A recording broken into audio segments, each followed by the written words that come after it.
Austin 911. Can you please fire EMS? Oh, I need a EMS, please. Tell me what happened. Something exploded in the house, and my grandson is bleeding everywhere. It exploded. Oh, my gosh. Please help me. Is there on their way? Is anything still burning or smoldering? Deadly explosion at a house in northeast Austin. Police I thought, is this real? After a package exploded at a home in What's going on? My neighbor, something exploded or something? There's blood everywhere. We need an ambulance immediately. Of two more bomb explosions in Austin. We are having innocent people getting hurt across this community. We have got to get this guy now. Got an explosion inside the vehicle. For 19 days in March 2018, a bomber attacked Austin. A year later, investigators who worked around the clock are opening up about their emotions and retracing their steps with us. At times, they were frustrated and exhausted until they finally got a big break that helped them stop the Austin bomber. It was just a really loud, deep boom. I just kind of freaked out, picked up my son, and ran the opposite direction. On the morning of March 2nd, 2018, Anthony Stephen Howe stepped outside the front door of his red brick home in North Austin. A blast rocked his street and killed the married father of an 8-year-old daughter. Brian Manley, then Austin's interim police chief, arrived at the scene soon after. Your first thought is not that you've necessarily had the type of attack that we had here. He suspected the blast had to have been an accident. We have no information right now that makes us believe this is anything beyond an isolated incident. But when investigators saw a debris field scattered across House's front yard, they knew it was a bomb. Investigators quickly turned to chasing a flurry of leads. I do not believe that we have somebody that's going around leaving packages like this. They looked into the possibility that 39-year-old House had been the victim of mistaken identity, that the bombing was retaliation for a recent drug raid on his street. They also floated the possibility that House may have been responsible. We can't rule out that Mr. House didn't construct this himself and then accidentally detonate it. But at the same time, the Bureau of Alcohol, Tobacco, Firearms, and Explosives got to the scene from Houston. Within about 48 hours, our explosive experts had put that device back together. So we knew certain things that were in that device. The type of pipe that was used, any kind of batteries that were used. And so now we can start going to stores that we know sell those products. More than 100 federal agents began fanning throughout Austin, going to stores like Lowe's and Home Depot. A lot of stores have inventory systems or credit card systems that can tell us who bought those. We started to build a database of people who had bought one or more of these components. But every minute counted while he was still out there working on his next target. 10 days later, everyone's kind of on this routine now. They've been working this case together for the last 10 days. And then the second device goes off. It was in that moment that I absolutely recognized that we had someone attacking our city.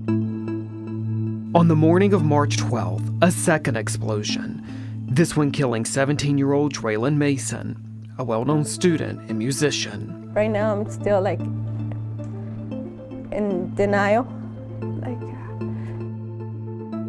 This was one of the first big cases for homicide detective Rolando Ramirez. Like a personal hit because it's part of the community. It's a young child that had the rest of his life to live. So that was the worst feeling. Ramirez was the lead APD detective in charge of investigating both murders. And then realizing that the person or persons doing this did not care who the victim was. Investigators were still outside the Mason home a few hours later when Manley looked up to see a group of commanders rushing over. They came up and let me know that we'd had another bomb go off. What was your reaction to that? Absolute concern. The manner in which they were being placed just on doorsteps in front of people's homes. the thought of an unsuspecting child just walking down the street picking up a package. It was just very concerning. Just like, why here, you know? Why my sister? The third blast critically injured Esperanza Herrera, who family members call Hope. She was staying with her elderly mother in a small white house on Galindo Street and believed the package was mail-order medication. Her mother later told me what she remembers about that day. I saw her on the ground, all bloody, and I couldn't get her to her because they didn't let me. How many more did this person or persons plant overnight? How many more unsuspecting people may go out front and handle a package and suffer the kind of injuries or loss of life that we've already seen? How do we get in front of this guy? Chris Combs led the investigation for the FBI. We categorically decided, hey, this is a serial bomber. We have to jump into this with everything we have. The second and third bombings sent investigators scrambling for new theories, that it wasn't just a hit on house. With no real clues, detectives turned to the possibility that someone was targeting the city's minority population, and they began studying whether the victims were connected. First two victims were African Americans, and the third victim's Hispanic, and so now you start thinking, is this, some kind of fringe group? We immediately started talking about that. Became part of the investigation. We still did not have anything that made us believe that it was hate related, but we didn't have reason to rule it out either. There were connections between the House family and the Masons, but nothing that would make any of them a target. Obviously, everyone involved was trying to tie these victims together and see why were these victims targeted. Over the next few days, investigators plowed through dozens of tips and gathered home security footage from the neighborhoods. You're looking at not only componentry within the device, but potential cell phone tower information, whose cell phone might have been in the area. And so you start looking at things, you look at people's backgrounds, maybe a threat that they've made in the past. They also got their hopes up when they came across two men they considered persons of interest. We started investigations on them to rule them out as well as to rule them in. The last thing you want to do is go after somebody who's innocent. Over the next 5 days, their concerns were strong enough that Manley ordered that those two men be kept under 24-hour undercover surveillance. Police would watch their every move. But they would soon realize they had wasted their time. As Austin, we will leave no stone unturned because we are not going to allow this to go on in our city. Faced his fourth attack.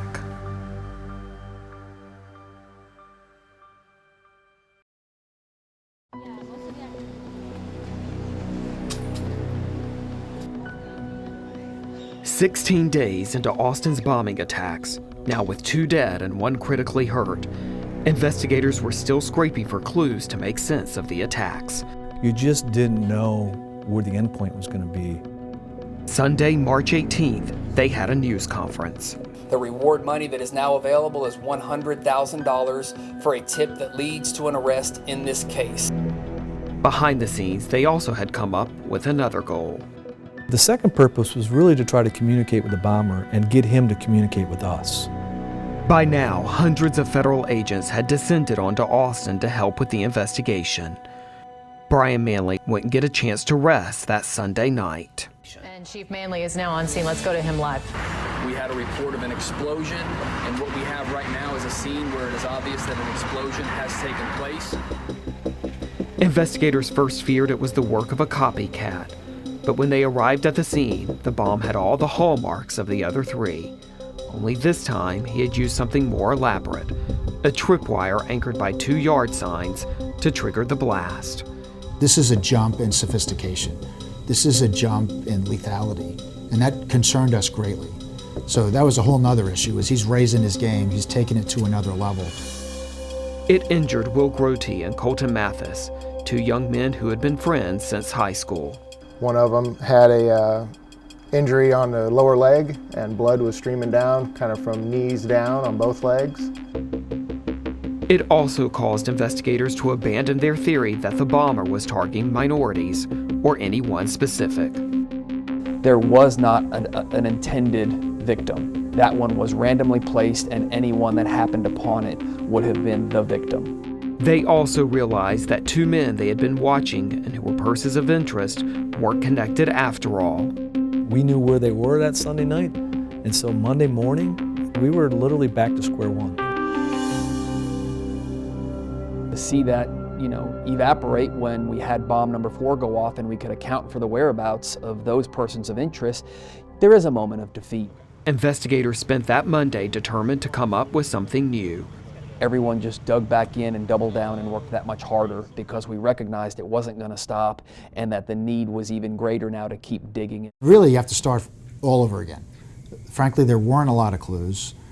We were expending huge amounts of resources trying to figure out anything that could help us break the case. We worked that scene all day. We probably closed down at maybe 7:30, 8 o'clock at night. I'd actually gotten back to the hotel and I was just trying to get my thoughts together, come up with our investigative strategy for the next day. Get into bed probably at 10 o'clock and shortly after midnight my phone's going off again. A package had exploded in the town of Schertz, about 65 miles south of Austin, at a FedEx distribution facility. An employee was hurt. I'm lifting my head off the pillow thinking, oh my goodness, I got to get a whole team who's worked just as hard all day long out to that facility. The bomber had walked into a FedEx store and shipped 2 packages bound for 2 Austin businesses. You now have the possibility that bombs have been placed in the mail distribution system, whether it be through the U.S. Postal Service or through one of the private carriers, all of whom use planes to fly parcels across this country. So this was bringing a whole nother dynamic into the investigation. Officials were so concerned that they debated whether to ask the company to park its trucks. We knew that the person that had dropped off the bomb, the package that exploded in that warehouse in Schertz, had in fact dropped off 2 packages that day. The bomb squads very impressively went in and they rendered that device safe. But to do that, you oftentimes end up exploding that package, which debilitates a lot of that evidence. About 30 minutes later, Milanowski and the other investigators got these photos of the person who shipped the packages, dressed in a wig and wearing gloves. It is the first time they lay eyes on the suspected bomber. Are we 100% sure? That was my first thought. Are we 100% sure this is our guy? By 8 o'clock Tuesday morning, the FedEx worker who had helped the bomber showed back up to work. Agents were waiting to question him.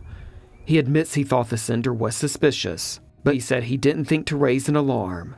Up until now, the attacks had not involved shipping explosives, but something still felt off about the customer. He said, yes, that guy was very strange. In fact, he smelled like burnt wire. He had followed the man outside and saw what he was driving. He identified it as a small red pickup truck, and then we showed him pictures of stock photos of small red pickup trucks, and he narrowed it down to a red Ford Ranger. From there, investigators rushed to get a list of every person with a red Ford Ranger registered in the state. That's a huge list. People went through that list, and you get names. And then you take those names and you compare it against the names of every single person that's ever gone to other 100 stores. And it's like a puzzle, and you just keep putting it together. A daunting task. FBI intelligence analysts had to look at every name, one by one. It's by hand. I know Hollywood wants to tell you that we have these great computers that go through all that in seconds. I can tell you for the Austin bombing, it was individuals doing great work, going through hundreds of boxes of records. Then an analyst realized there was a match. The owner of a red Ford Ranger also had bought items with a credit card. We ended up going through the receipts, realized, hey, there's one common name there. I was like, this is our guy. There's no doubt in my mind. After nearly 3 weeks, with gut-wrenching twists in a case that had caused panic across Central Texas, investigators were finally closing in. We know it's our guy. Now the big question is, where's our guy?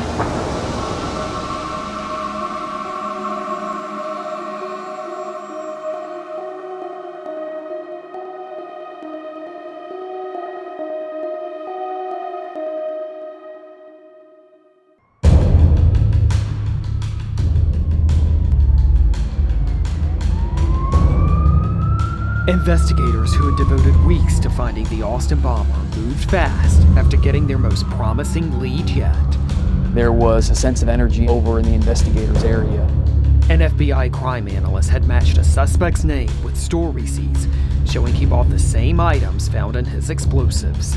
And they take a whiteboard and start writing down everything we have for an arrest warrant, a search warrant. Inside a small conference room at the command post, investigators started listing a mounting pile of evidence. Once I got to about the sixth thing that tied this person to, I was like, that's our guy. By now, investigators had found security video at a North Austin Fry's, the suspect buying the same items in his bombs. They also had footage of him buying yard signs, just like the ones used to anchor the tripwire in the Travis Country explosion. In the video, he looked like he could be the same young man wearing glasses in his driver's license picture. When they outlined all of the connections, all of the evidence, and everything that made them believe that the bomber was in fact the person who he turned out to be, there was a sense of relief in that we knew who he was, but he wasn't accounted for yet. Investigators got a search warrant for the suspect's cell phone records. They began monitoring towers throughout the region, praying for a ping. He may have been concerned that we were potentially closing in on him. District Attorney Margaret Moore and a team of prosecutors began frantically drafting an arrest warrant and a warrant to search the suspect's home. Everything that we put together in a warrant has to be perfect, and we've got to be solid on the probable cause. We have to do this right. Federal agents and Austin police began undercover surveillance on the house. By the time we get the search warrant and arrest warrant back, it's dark. We haven't seen any movement. We can't confirm that he's in the house. There's no lights that go on. So we don't know that he's there. To do a SWAT raid and a search on a bomber's house at night, safety-wise, it's not a great decision. Manley feared the bomber already had a new target and could strike again overnight. We knew that he was a very skilled bomb maker, and the likelihood that his home at a minimum would contain explosive devices, but also likely maybe booby-trapped. If we executed and didn't capture him, he could go into the wind anywhere in America. We decided, let's spend tonight trying to find him, get him under surveillance, and then tomorrow morning, we would hit the house. Most investigators had gone home to rest as midnight approached. I drive again up to Round Rock to where my hotel is, and I literally walk in the door and unloosen my tie, and my phone goes off. He just turned his phone on. And so we know where his phone is. We got him. We know where he is. We're moving troops out right now to his location. Now we know where he is, and he's a half a mile from my hotel. So I asked DPS, get up there, surround that hotel. We're coming. Meanwhile, members of the Austin Police SWAT team scrambled that way too. We were a few blocks from the hotel to where we could quickly move to that location if we needed to. The team had hoped to arrest him in the parking lot. He's stopped right now. Our goal was to resolve this peacefully. We were trying to get our tactical vehicles. They afford ballistic protection and would have allowed for a much safer operation. And that's when we were notified that the suspect was now driving away. Time to change plans. Air to ground, he's on the move. We have got to get this guy now. However this played out, it was going to be a very dangerous operation. The past 19 days have set the stage for this moment. The bomber pulled out onto the frontage road and ultimately traveled southbound on that frontage road in Round Rock, followed by the Austin Police Department SWAT team. I think everyone understood in that moment that there was potentially a high likelihood of him having a device on him. It appears like he's going to try to get on I-35. So right decisions made not to let him get on the highway. They do a pin maneuver. It was really the only option we had at that time. All right, Vance made contact with him. We knew that the potential risk for others to be injured if we weren't quickly detained. I pulled into that convoy as well, and I was still a good ways back when the suspect detonated that bomb. Got an explosion inside the vehicle. I saw the explosion, saw the first officer that kind of fell back from that explosion. That's the first thing I was doing, was checking on him to make sure he was good. The smoke cleared and the hunt was over. It has been a long, almost 3 weeks for the community of Austin. Since March 2nd, it was the first night that I could actually sleep. We have seen members of our community that have lost their lives and others whose lives have been forever changed. I was angry because he made us go through all of this, the community, hurting the people that he hurt. And it was senseless.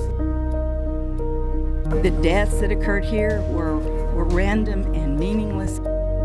Can never be called a happy ending, but it's a damn good one for the people of the state of Texas. They now had a huge scene to work and an investigation that would take another year to complete. Inside the suspect's home, they found heaps of evidence suggesting the bomber had plans to strike again. So there is a lot of evidence that he wasn't done, that he was looking for other addresses, he was looking for other possible target locations. He had more material there to build more explosive devices. So we don't believe for a second that he was done. A year has passed, but the last burning question still remains. Will we ever understand why this person did this? Simple answer is no. I still want to know why. There really isn't a reason, short of him calling himself a psychopath. The bomber left behind a 28-minute confession, but Manley says he has no plans to ever make it public. Releasing that would end up on the internet where his voice will live in infamy forever. I think it would give him a level of notoriety that he does not deserve, and it does nothing to make communities safer. In our hour-long conversation, Chief Manley not once ever referred to the bomber by his name. I will never say his name. I never have. I never will.